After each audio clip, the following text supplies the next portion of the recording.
बीच 18 जनवरी को राहुल गांधी बिहार के दौरे पर रहेंगे। राहुल गांधी के दौरे को लेकर के तैयारियां शुरू हो गई हैं।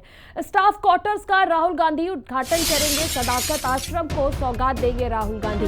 संविधान सुरक्षा सम्मेलन को राहुल गांधी संबोधित करेंगे। संविधान को लेकर राहुल गांधी लगातार हमलावर रहे हैं। संविधान की सुरक्षा को लेकर प्रमुखता से मुखर होकर राहुल गांधी हमेशा से बोलते रहे और इसी बीच 18 जनवरी को बिहार दौरे पर राहुल गांधी रहेंगे। आपको बताते चले कि इसी साल बिहार में भी चुनाव होने वाले हैं, जिसको लेकर सभी राजनीतिक पार्टियां पूरी तरह से एक्टिव नजर आ रही हैं और इसी बीच 18 जनवरी को बिहार दौरे पर राहुल गांधी रहेंगे। राहुल गांधी के दौरे को लेकर तैयारियां शुरू हो गई हैं।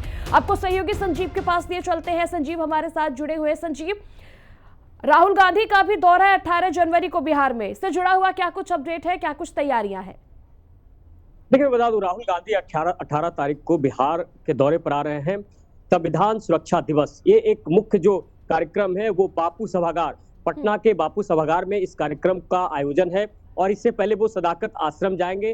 कांग्रेस कार्यालय है, उनको उस कांग्रेस कार्यालय को पूरी तरह से सजाया जा रहा है। आप पटना में हम तस्वीरें वो भी आपके पास भेजेंगे, किस तरह से पटना में सड़कों को सजाया गया है। पूरी तरह से कांग्रेस के तमाम नेता, अखिलेश सिंह हो और उनके साथ मदन मोहन झा हो या तमाम अजीत बाबू हो या तमाम अन्य नेता पूरी तरह से लगे हुए हैं। और देखिए, बिहार में 2025 का चुनाव भी है और ऐसे में आरजेडी, कांग्रेस, वाम दल, लेफ्ट, तमाम जो दल है वो अब कहीं न कहीं चुनावी रणनीति भी तय करेगा। भले ही बयानबाजी हो रही हो, लेकिन कांग्रेस और आरजेडी का जिस तरह से कह सकते हैं कि संबंध रहा है, तो सीटों को लेकर भी कई सारी चर्चा हो सकती है। और ऐसे में बीजेपी को किस तरह से पटकनियां दी जाए, बीजेपी से किस तरह से लड़ाई लड़ी जाए। देखिए, एक नया जिस तरह से यू टर्न आया है कि पशुपति पारस ने भी एक तरह से भोज देकर लालू प्रसाद यादव को एक नया यू टर्न पूरी राजनीति में आया है।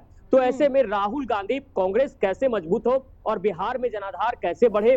और बिहार में, क्योंकि देखिए बिहार में एक समय था कांग्रेस का एक बड़ा जनाधार था और उस जनाधार को पाने के लिए कहीं न कहीं राहुल गांधी के आने के बाद एक तरह से कार्यकर्ताओं में भी जोश आएगा। और इस संविधान सुरक्षा दिवस के अवसर पर भी कई सारी बातें और चर्चा भी होगी। और ऐसे में जिस तरह से देखा जा रहा है कि राहुल गांधी के आने से पहले पूरी तरह से कांग्रेस कार्यकर्ताओं में काफी खुशी और उल्लास देखा जा रहा है। बिल्कुल बिल्कुल सचिव, देखिए अब चुनाव आने वाला है बिहार में, ऐसे में सभी राजनीतिक पार्टियां जो है वो दमखम के साथ पहले से ही अपनी जो सियासी ग्राउंड है वो मजबूत करने में जुट गई हैं। और फिलहाल आपका बहुत बहुत शुक्रिया तमाम जानकारी